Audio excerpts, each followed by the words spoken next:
जय Hind everyone and again आप सभी लोगों का बहुत बहुत स्वागत है इस प्यारे से चैनल रैंकर्स एनटीएससी पर। सबसे पहले तो मैं आप सभी लोगों को रियली सॉरी बोलना चाहूंगा for my irregularities, but now I will try to make continuity. ठीक है, मैं अपनी कंटिन्यूटी बनाने की कोशिश करूंगा, क्योंकि जब मैं अगर कंटिन्यूटी बनाऊंगा तो आप भी अपनी कंटिन्यूटी मेंटेन करोगे। ठीक है, तो आज का सेशन सिर्फ एक स्टार्ट के लिए, एक नए स्टार्ट के लिए, ताकि हम अपनी कंटिन्यूटी ऐसे ही बनाए रखें और आगे फ्यूचर में भी सेम तरीके से काम करते रहें। ठीक है, और मैं ये भी चीज आपको बता दे रहा हूँ कि अभी के लिए हम इसी सेटअप पे ही रहने वाले हैं, हम दूसरे सेटअप पे नहीं जाएंगे। तो जितनी भी वीडियोस मुझे बनानी होंगी, जितनी भी चीजें अलग से आपको प्रोवाइड करनी होंगी, मैं एनिमेशंस के थ्रू आपको प्रोवाइड करता जाऊंगा। तो आई होप आप भी उस चीज में मुझे सपोर्ट करेंगे और जो चीजें मैं आपको दे रहा हूँ, जो भी चीजें आपको बता रहा हूँ, अच्छे तरीके से उसको यूज करेंगे। ठीक है, कमेंट बॉक्स में बताना जरूर यार कि आप प्लीज इस चीज को सपोर्ट कर रहे हो ना, आप चीजें देख रहे हो, समझ में आ रही है। कोई और अगर अलग तरीके से सपोर्ट चाहिए तो वो भी मुझे बताओ, मैं उस चीज को प्रोवाइड करने की पूरी कोशिश अपनी तरफ से करूंगा। ठीक है, तो आज बेसिकली हम लोग प्रैक्टिस सेशन करने वाले हैं मेटल्स एंड नॉन मेटल्स का। पढ़ना हमने अच्छे तरीके से कर लिया था। ठीक है, और जिसको जो चीजें नहीं समझ में आई हो, अगर एक भी टॉपिक, एक दो टॉपिक नहीं समझ में आया हो, तो आप प्रीवियस ईयर वाली भी आप वीडियो देख सकते हो। ठीक है, उसमें भी आपको हो सकता है भाई इस सेटअप पे ना समझ में आ रहा हो, तो प्रीवियस ईयर वाली वीडियो देख लो, उसमें भी इसी सेटअप पे बेसिकली बताया हुआ है, बट और अच्छे तरीके से आई होप आपको दिख जाएगा वो। ठीक है, कुछ वीडियोस आपको डिजिटल बोर्ड पे, तो प्रीवियस ईयर की भी आप प्लेलिस्ट देख सकते हैं, इस ईयर की भी प्लेलिस्ट आप देख सकते हैं। जिसको नहीं समझ में आया, बाकी मैंने पूरी कोशिश करी कि आपको अच्छे तरीके से सारी चीजें समझ में आ जाए। ठीक है, तो लेक्चर नंबर 5 है, इसका सीधा सीधा मतलब है कि 4 लेक्चर हो चुके हैं आपके मेटल्स एंड नॉन मेटल्स के। तो फटाफट से पहले चारों लेक्चर देखिए, उसके बाद फिर अगले लेक्चर्स पे आप मूव ऑन करिएगा। ठीक है, चलिए स्टार्ट करने से पहले अगेन मैं टेस्ट सीरीज के बारे में बता दूं। ठीक है, कि आपके सामने आपका ही ऐप है, that is rankers NTSC app, जो आपको बहुत सारी चीजें प्रोवाइड कर रहा है। तो सबसे पहले तो काम करो कि जाओ फटाक से पहले ऐप डाउनलोड कर लो। ठीक है, उसके बाद की बात हम आगे करेंगे कि पहला काम ऐप डाउनलोड करो, फिर उसके बाद जितने भी वहां पर फ्री टेस्ट हैं, अगर तुमने सिलेबस पहले चेक कर लेना कि कौन कौन सा जो फ्री टेस्ट है उसके सिलेबस क्या क्या है। सिलेबस चेक करने के बाद ये ध्यान देना कि क्या आपने वो टॉपिक पढ़ा है, अगर पढ़ा है तो फटाक से पहला काम वो टेस्ट दो। अपने आप को चेक करो कि आप कहाँ लाई कर रहे हो। ठीक है, एग्जाम की डेट के बारे में ज्यादा टेंशन ना लो, वो आएगी, आपको अनाउंस कर दिया जाएगा, आपको बताया जाएगा। ठीक है, अभी के लिए पूरी की पूरी डिसीजन ना तो एनसीईआरटी के हाथ में ना हमारे हाथ में, वो पूरी की पूरी government of India, that is education ministry of India के हाथ में है। ठीक है, तो वहां जब भी अप्रूवल मिलेगा आपकी डेट्स तुरंत आएंगे और आपके एग्जाम्स भी होंगे, इस बात की एश्योरिटी रहेगी। ठीक है, चलिए, तो बाकी आपकी टेस्ट सीरीज अगर आप ज्वाइन करना चाहते हैं, आपको लगता हो कि एक टेस्ट से मेरा नहीं हो रहा, दो टेस्ट से नहीं हो रहा, तो आप मल्टीपल टेस्ट ज्वाइन कर सकते हैं, जिसमें 14 पार्ट टेस्ट आपको मिल रहे होंगे एंड 14 फुल टेस्ट भी आपको एज वेल एज मिल रहे होंगे। तो दोनों चीजों का आप उपयोग करिए, पार्ट टेस्ट का सिलेबस, फुल टेस्ट का सिलेबस आपको मिल जाएगा। उस चीज को तबीयत से लगाइए और जितने भी क्वेश्चंस आप लगाइए एक टाइमर सेट के साथ लगाइए। टेस्ट होता है इसीलिए यार कि आप अपनी इन्वायरमेंट को बनाइए, जो आप एग्जाम में दे रहे हो उस इन्वायरमेंट को क्रिएट करिए। ठीक है, दूसरी चीज पर्सनलाइज मेंटरशिप, तो जितने बच्चे हमसे जुड़ के पर्सनलाइज कर रहे हैं मेंटरशिप, वो भी अच्छे तरीके से इसको समझे और अपनी जिम्मेदारी पहले तो खुद समझना सीखो आप। ठीक है, अगर आप मुझसे नहीं कनेक्टेड हो, आप चीजें नहीं कनेक्ट कर पा रहे हो, तो ये आपकी मिस्टेक है कहीं ना कहीं। आपके पास कमेंट बॉक्स है, ठीक है, आपके पास टेलीग्राम है, जहां भी आप चाहो टेलीग्राम भी हमारा ज्वाइन कर सकते हो, रैंकर्स एनटीएससी 2023।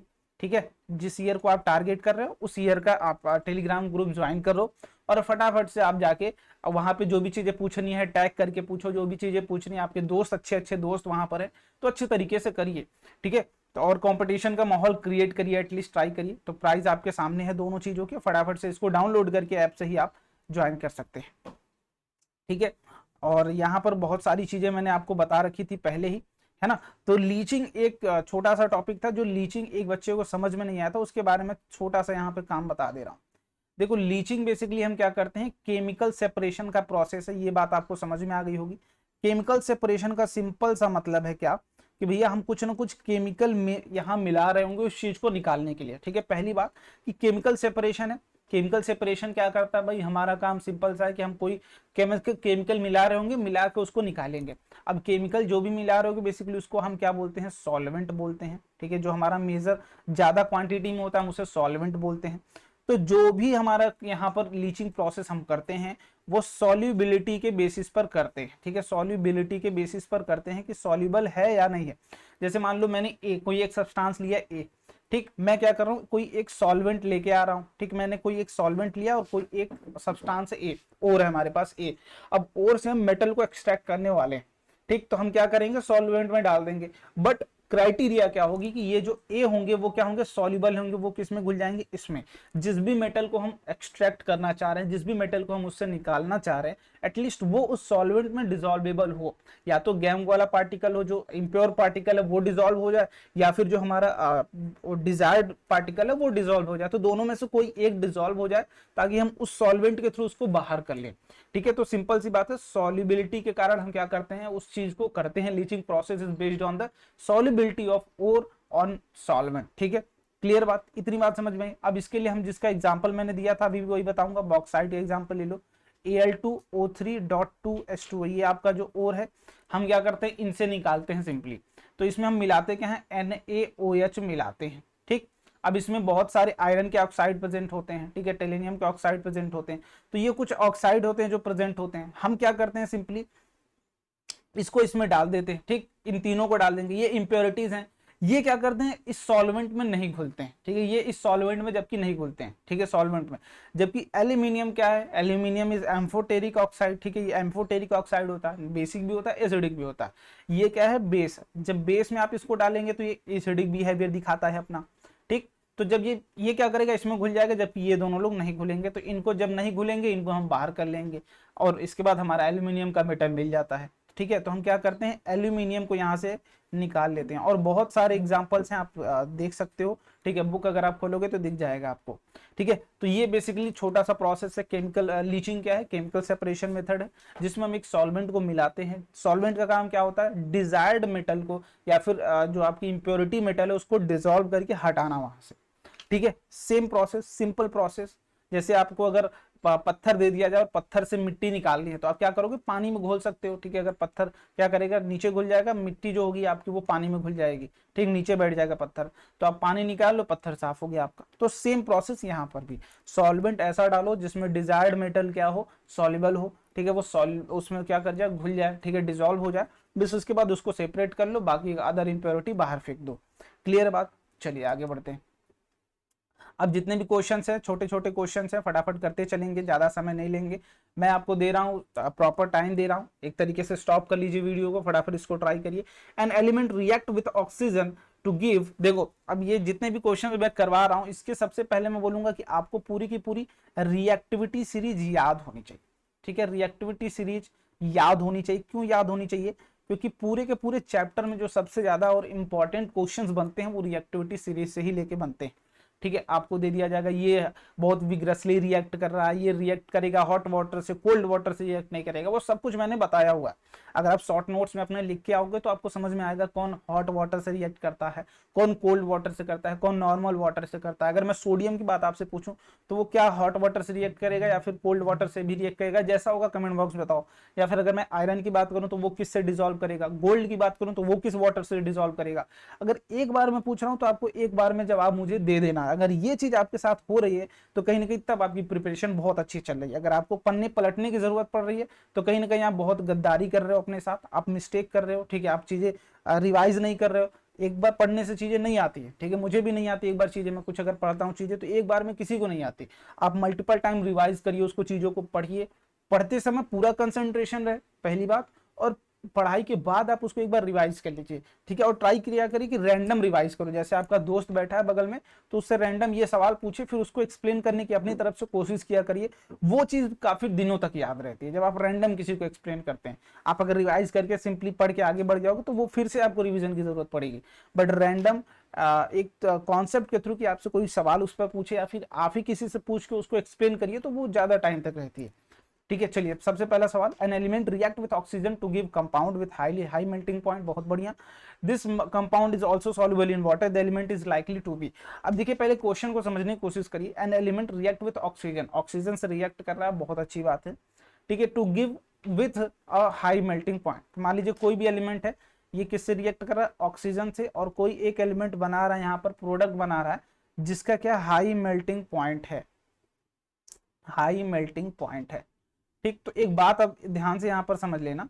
ठीक, पहले तो ध्यान से यहाँ पर समझ लो कि हाई मेल्टिंग पॉइंट बहुत बढ़िया, इसका क्या मतलब होगा, हाई मेल्टिंग पॉइंट क्यों दिया गया है इसके बारे में कुछ चर्चा कर लेते हैं।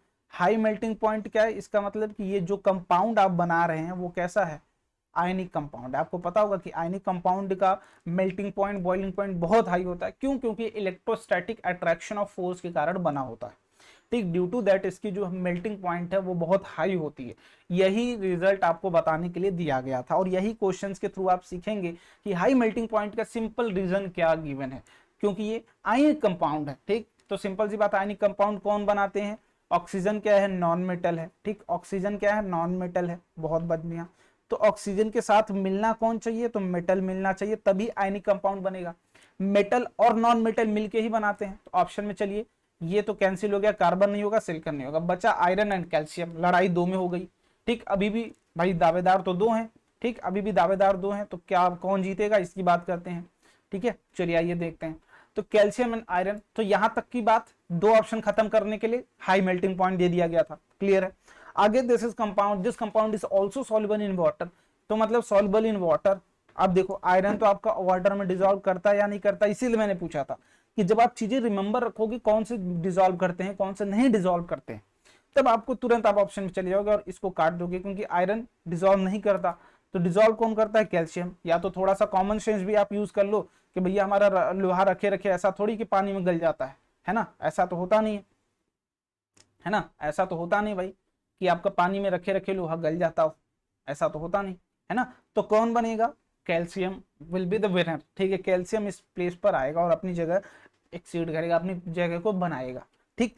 चलिए अगले क्वेश्चन पर आइए, दूसरे क्वेश्चन पर, ठीक है। पूरे क्वेश्चन को ब्रेक करके तब सॉल्व करो, अगर आधे पे सॉल्व कर रहे हो तो कहीं ना कहीं फिर मिस्टेक कर रहे हो आप। An element is a soft and can be cut by knife, तो ऑब्वियसली सोडियम, बिना कुछ बोले कोई भी मेटल की बात की जा रही है जिसको आप नाइफ से कट पा रहे हैं, सोडियम फटाक से आप जाइए। This is very reactive to air, can not kept be open, इसको हम केरोसिन में रखते हैं, ये भी आप याद रख लीजिएगा, ठीक। केरोसिन ऑयल जो आपका होता है उसमें आप रखते हो क्योंकि बहुत रिएक्टिव होता है। It react vigorously with water, आप जैसे रिएक्ट करेंगे ये बहुत विगरसली हाइड्रोजन गैस प्रोड्यूस करता है जिसके कारण आग भी लग जाती है, हाईली एक्सोथर्मिक होती है, ठीक है। लिख लेना highly exothermic. Identify the element from the following, तो सिंपली हम बिना कुछ कहे सोडियम मारेंगे और आगे बढ़ेंगे, ठीक। हाईली रिएक्टिव आपका पोटेशियम भी होता है, तो इसको अगर ये होता तो इसके बारे में भी आपको सोचना पड़ता, ठीक, but answer will be sodium, ठीक है। चलिए अगले सवाल पर आइए। The electronic configuration of three element x y z, तो हम फटाफट लिखते हैं। एक्स के बारे में क्या गिवन है? 2,8 गिवन है। वाई के बारे में क्या गिवन है? 2,8,7 गिवन है। और यहाँ पर जेड के बारे में क्या गिवन है? 2,8,2 गिवन है, ठीक है। अब हमें पता है कि अगर हमें मेटल्स और नॉन मेटल्स पता लगाने हो, हमें पता है क्या होगा, ये क्या होगा, ठीक है। फटाफट आगे क्वेश्चन की बात करते हैं, आगे क्या है। Which of the following is correct? X is a metal, Y is a metal, Z is non-metal, Y is a non-metal। चलो तो यहाँ मैं बता दे रहा हूँ कि अगर कोई भी M है जिसकी आउटर मोस्ट सेल की बात कर रहा हूँ मैं, आउटर मोस्ट सेल में लेस देन, ठीक है, 4 इलेक्ट्रॉन है, अगर लेस देन 4 इलेक्ट्रॉन है तो दिस विल बी मेटल, ठीक है, मेटल।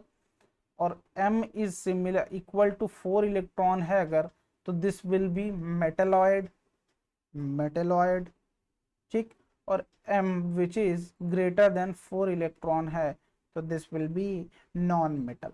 तो ये हम इससे कैटेगराइज कर सकते हैं। ये हम M क्या है? तो outermost shell, outermost shell की बात मैं कर रहा हूं, आउटर मोस्ट सेल में इलेक्ट्रॉन्स, ठीक। तो अगर 4 से कम हो तो मेटल हो गया, 4 बराबर होगा मेटलॉइड होगा, 4 से ज्यादा होगा तो नॉन मेटल होगा। तो X की बात करूं तो अगर 8 है, ठीक, तो अगर मैं बोल दे रहा हूं कि 8 है, ठीक, M बराबर क्या हो गया? 8 इलेक्ट्रॉन, तो ये क्या होगा? नोबल गैसेस, नोबल गैसेस, ठीक। बेसिकली नॉन मेटल ही आप बोल सकते हो, तो नोबल गैसेस। तो एक्स इज क्या है आपका? नॉन मेटल है which is a noble gas, ठीक। तो ये आपका क्या हो गया? नोबल गैस हो गया, ठीक, नोबल गैस। चलिए नॉन मेटल। वाई क्या है? 8 से ज्यादा, तो ये भी क्या होगा? नॉन मेटल होगा, नॉन मेटल, ठीक। चलिए ये क्या होगा? 4 से कम है तो ये मेटल होगा। इसका मतलब जेड क्या होगा? मेटल होगा, और वाई क्या होगा? नॉन मेटल होगा। So D will be the correct option, ठीक है। चलिए ऐसे ब्रेक कर करके या तो एग्जांपल लिख देख सकते हो। ये क्या भैया? 2, 8, 10 नियॉन है, ठीक है। ये क्या है? क्लोरीन है। ये क्या है? मैग्नीशियम है, ठीक। तो दोनों यहाँ पे लिख लो, ये मैग्नीशियम आपका गिवन है, ये क्लोरीन गिवन है, ये नियॉन गिवन है, ठीक। तो बस यहाँ से भी आप कर सकते हो। चलो आगे अगले क्वेश्चन पर आइए फटाफट। द मोस्ट एबंडेंट मेटल की बात की जा रही है, एलिमेंट की बात की जाती है, तो दैट विल बी ऑक्सीजन, ठीक, अगर मेटलॉइड की बात की जाती है तो सबसे ज्यादा जो पाया जाता है ऑक्सीजन पाया जाता है, फिर सिलिकॉन पाया जाता है, ठीक, फिर वही मेटल आता है। तो मेटल की ही बात हमें करनी है। सब मोस्ट अबंडेंट मेटल इन अर्थ क्रस्ट, सबसे ज्यादा पाया जाने वाला अर्थ क्रस्ट में मेटल कौन सा है। चलिए, टाइम ले लिया, याद है, ये तो कोई कैलकुलेशन का पार्ट है नहीं, तो याद होगा तो पता चल जाएगा, नहीं तो आयरन, एल्यूमिनियम, कैल्शियम, सोडियम, तो दैट विल बी एल्यूमिनियम। ठीक, चलिए आइए। अगर नॉन मेटल की बात की जाती तो ऑक्सीजन, मेटलॉइड में सिलिकॉन। ठीक, तो ये आप याद रखिएगा। In the given reaction Al2O3 NaOH this X.H2O, ये आपका यहाँ पे याद होना चाहिए आपको। विच एलिमेंट इज X, तो ये X की जगह पर क्या आएगा, ये अगर रिएक्शन होती है तो, और यही रिएक्शन मैंने बताई थी आपको। ये हम क्या कर रहे हैं, ये क्या कर रहे हैं, लीचिंग कर रहे हैं। ठीक है, ये एल्यूमिनियम ऑक्साइड में हम क्या कर रहे हैं, लीचिंग प्रोसेस का यूज कर रहे हैं। एल्यूमिनियम ऑक्साइड को सोडियम हाइड्रोक्साइड में डिसॉल्व करने की कोशिश कर रहे हैं। ठीक है, तो आप जैसे इसमें डालोगे क्या बन जाएगा, ये घुल जाएगा इसमें, और घुल के क्या बना लेता है, NaAlO2 बना देता है। ठीक है, या तो आपको बैलेंस करना आता है तो वो आप बैलेंस कर लोगे। ठीक है, यहाँ से बैलेंस करके देखो क्या बैलेंस हो रहा है। ये क्या ले लेगा, 6 दे देगा, तो ये एल्यूमिनियम भी 6 इलेक्ट्रॉन दे देगा, खत्म, ये बैलेंस होगा ही नहीं। ठीक, ये भी नहीं होगा, ये भी नहीं होगा, बचेगा कौन सा, ये ऑप्शन। ठीक, तो बैलेंसिंग से भी आप कर सकते हो। चलिए, इसके बाद which of the following alloy contain non metal as one of its constituent, मतलब एलॉय होता क्या है बेसिकली, एलॉय मिक्सचर्स ऑफ मेटल्स। ठीक, हम क्या करते हैं, एक नए मेटल को बनाते हैं मिक्सचर्स ऑफ मेटल्स के थ्रू। ठीक है, एलॉय क्या होता है, mixtures of metal, mixtures of अलग अलग मेटल्स, नॉन मेटल्स यहाँ पे लिख लो, जिसको हम क्या करते हैं, एक अलग तरीके का एलिमेंट बनाते हैं। ठीक, अलग तरीके का, जैसे आप घर पे जो स्टील यूज करते हो, जो अमलगम यूज करते हो, जिसमें अलग अलग कंपाउंड्स प्रेजेंट हो बेसिकली, तो हम जो स्टील यूज करते हैं ना, उसमें कार्बन की भी प्रेजेंस होती है, और कार्बन जो होता है वो क्या होता है, कार्बन क्या होता है, नॉन मेटल होता है। ठीक, तो answer will B that is steel. ठीक है, ब्रास, अमलगम कुछ भी ले लोगे, ये सारे क्या है आपके, आप सिर्फ मेटल्स इसमें कंटेन करते हैं। ठीक है, तो आंसर विल बी स्टील। चलिए अगले पर आइए। In electrolytic refining the cathode is made up of, electrolytic refining किसके लिए हम यूज करते हैं, पहले ये दिमाग में आया तुम्हारे, इलेक्ट्रोलाइटिक तो हाईली रिएक्टिव जो होते हैं, हाईली रिएक्टिव जो भी एलिमेंट होते हैं उनके लिए हम क्या करते हैं, इलेक्ट्रोलाइटिक रिफाइनिंग मेथड यूज करते हैं। याद होगा तुम्हें, पहला ही प्रोसेस था कि सबसे जो हाईली रिएक्टिव होंगे उनको क्या करेंगे, इलेक्ट्रोलाइटिक रिफाइनिंग करो, हटाओ, खत्म करो। तो उसमें हम क्या करते हैं, एक भाई सॉल्यूशन प्रिपेयर करेंगे, एक कैथोड डालेंगे, एक एनोड डालेंगे। तो जो कैथोड, ये एनोड है आपका, ठीक, ये क्या है, एनोड है आपका, ये क्या है, कैथोड है आपका। ठीक, क्लियरली बात, यहाँ पे आपकी जो भी करंट वगैरह दौड़ाना आप दौड़ाएंगे। ठीक, अब ये सॉल्यूशन में आपका, यहाँ पर सॉल्यूशन में डाला हुआ है। ठीक, तो यहाँ पर बात आ रही कि कैथोड किसका बना होगा और एनोड किसका बना होगा। तो कैथोड के बारे में पूछा गया, तो कैथोड जो होता है वो इम्प्योर मेटल का बना होता है। ठीक, जिस मेटल को आप एक्सट्रैक्ट कर रहे होते हैं उसका इम्प्योर मेटल, और जबकि एनोड क्या रखते हैं आप, प्योर मात्रा में रखते हैं। ठीक, तो ये भी याद रखना कि anode will be pure metal, anode क्या होगा, प्योर मेटल का बना होगा, जबकि कैथोड इम्प्योर मेटल का होगा। ठीक, तो ये चीज आप यहाँ पर याद रखिएगा। अगर मैंने क्लास में नहीं बताया तो क्वेश्चन में बता दिया, बट दोनों में से कहीं एक जगह आपको चीजें बता दी। ठीक, cathode will be impure metal का मतलब कुछ मिक्सचर्स होंगे, डायरेक्टली 100% प्योर नहीं होगा वो, जबकि एनोड आपको प्योर मेटल ही बनाना पड़ता है, उस पर आपको क्योंकि चीजें कलेक्ट करनी है। ठीक, कोई भी चीज आएगा उस पर ऑक्सीडेशन होता है, एनोड पे हमेशा क्या होता है, ऑक्सीडेशन होता है, जबकि वहां पर रिडक्शन होता है। मतलब एनोड पर जो भी जाएगा अपना इलेक्ट्रॉन लूज कर देगा, खत्म कर देगा कहानी। ठीक, तो अब ये ऑर्डर की बात है, तो ऑर्डर में ज़्यादा समय नहीं लूँगा मैं। अगर मैग्नीशियम, ठीक, एल्यूमिनियम, ठीक है, फिर उसके बाद आता है जिंक, उसके बाद आता है आयरन। ठीक, तो ये कौन से ऑप्शन में है, हाँ, ए विल बी करेक्ट। ठीक है, चलिए आगे आइए। Bauxite is an ore of, तो बॉक्साइड का याद ही है भाई, Al2O3.2H2O। ठीक है, तो ये याद ही है, एल्यूमिनियम का है, बिना कुछ सोचे खत्म करिए कहानी। Which property of metal used for making bell and string of musical instrument like sitar, violin, sonorous property, sound वाली प्रॉपर्टी, किस पे बेस्ड, साउंड वाली प्रॉपर्टी, तो सोनोरस प्रॉपर्टी। मेलिएबल, फैला हो, जो डक्टिलिटी, टूटेगा नहीं, कंडक्टिविटी, कंडक्ट करेगा, ये तीनों तो होंगी नहीं। ठीक है, चलिए। Which of the following which of the following are not ionic compound, तो आयनिक कंपाउंड बनने के लिए क्या चाहिए होता है, मेटल प्लस नॉन मेटल का कंपोजिशन चाहिए होता है आयनिक कंपाउंड के लिए। ये बात आपको याद होगी, तो फटाक से वीडियो पॉज करो, सॉल्व करो। ठीक है, विदाउट सॉल्यूशन सॉल्व करो। KCl परफेक्ट है, K is metal, Cl is non metal, ठीक, H is non metal, C is non metal. तो ये हो गया परफेक्ट इस क्वेश्चन के अकॉर्डिंग, ये गलत हो गया इस क्वेश्चन के अकॉर्डिंग, इसको हटाइए। ठीक, तो इस क्वेश्चन के अकॉर्डिंग ये गलत हुआ, ये सही। Carbon is non metal, chlorine is non metal, ये भी सही हो गया। Na इज मेटल्स, ये भी गलत हो गया। तो second and third B will be the correct option. ठीक, ये आपको कंपोजिशन बेसिकली क्या देखना है, ये वाला कि मेटल है नॉन मेटल, मेटल है नॉन मेटल। अब HCl में काफी लोग कंफ्यूज हो जाते हैं क्योंकि ये 1 इलेक्ट्रॉन कैरी करता है which is very similar to metals, but ये मेटल नहीं है। ठीक, ये मेटल नहीं, ये क्या है, नॉन मेटल। ठीक है, चलिए अगले सवाल पर आइए। The electronic configuration of 3 element x y z are as follows. X की फिर से बात करते हैं तो 2 और 4, तो वाई की फिर से बात करते हैं तो 2 और 7, जेड की फिर से बात करते हैं तो 2 और 1। So which of two ionic compound, कौन सा आयनिक बनाएगा? तो ये एक्स और वाई तो आपस में नहीं बनाएंगे क्योंकि दोनों नॉन मेटल और मेटलॉइड की कैटेगरी में आ जाएंगे, नॉन मेटल की कैटेगरी में। तो एक्स और वाई तो पेयर में नहीं आ सकते। अब पेयर में आएगा कौन? तो पेयर में आ सकते हैं वाई एंड जेड। तो इनको चाहिए एक इलेक्ट्रॉन और इनके आउटर मोस्ट शेल में एक इलेक्ट्रॉन, तो जेड और वाई ही बनेगा आपका, या फिर वाई जेड ही बनेगा। ठीक, वाई जेड या फिर जेड वाई ही बनेगा। So B will be the correct option. क्यों? क्योंकि जेड एक इलेक्ट्रॉन इनको दे देगा तो ये 8 बन जाएंगे, which is y minus which is बराबर 2 और 8 हो जाएगा। यहाँ पर जेड प्लस बन जाएगा विच इज 2। ठीक, तो प्लस और माइनस मिलके आयनिक कंपाउंड बना देंगे। ठीक, ये होगा खेला, और दोनों क्या करेंगे, आपस में एलिमेंट बना लेंगे। तो B will be the correct option. ठीक, और लास्ट है which is atomic number of element x is 12, x is equal to 12 है। तो 12 के आसपास कौन सा इनर्ट गैस होगा? तो 12 के आसपास 12 के बाद 18 आता है, उसके पहले 10 आता है, तो 10 विल बी नियॉन। तो C will be correct. Hydrogen, helium, lithium, beryllium, boron, carbon, nitrogen, oxygen, fluorine, neon, obviously. ठीक है, तो neon will be 10 atomic number. 12 के आसपास कौन आता है? 10। ठीक है, और 18, तो 6 इसमें कितने का गैप है? 6 का। इसमें कितने का गैप है? 2 का। तो पास में तो 10 वाला ही आएगा, तो दैट विल बी नियॉन। ठीक है, तो ये था अभी तक के लिए सेशन के लिए। आई होप आपको समझ में आ गया होगा। और वन मोर प्रैक्टिस सेशन अपन करेंगे, बट अभी नहीं करेंगे, जब थोड़ी सी इंटरनेट मैं विजुलाइज कर रहा हूँ चीज़ें। ठीक है, प्रैक्टिस सेशन एक और करेंगे, बट अभी नहीं। मैं इंटरनेट बनाने की कोशिश कर रहा हूँ, अगर मेरा थोड़ा सा स्टेबल कनेक्टिविटी आती है तो मैं तुरंत आपकी एक लाइव प्रैक्टिस सेशन रखूंगा। ठीक है, तो उसके लिए रिलैक्स रहें। अगर अगला चैप्टर हम स्टार्ट करने वाले हैं लाइट। ठीक है, या फिर आप वोटिंग कर सकते हैं लाइट और इलेक्ट्रिसिटी के बीच में कि आप दोनों में से कौन सा चैप्टर चाहते हैं कि मैं स्टार्ट करूं, जो आप वोट करेंगे। ठीक है, वोट इन कमेंट बॉक्स, जो आप बोलेंगे वो मैं स्टार्ट कर दूंगा। ठीक, वोट इन कमेंट, जो आप बोलेंगे आपके ऊपर है, आपकी पूरी बात सुनी जाएगी और आपके ही अकॉर्डिंग चीजें बनाई जाएंगी।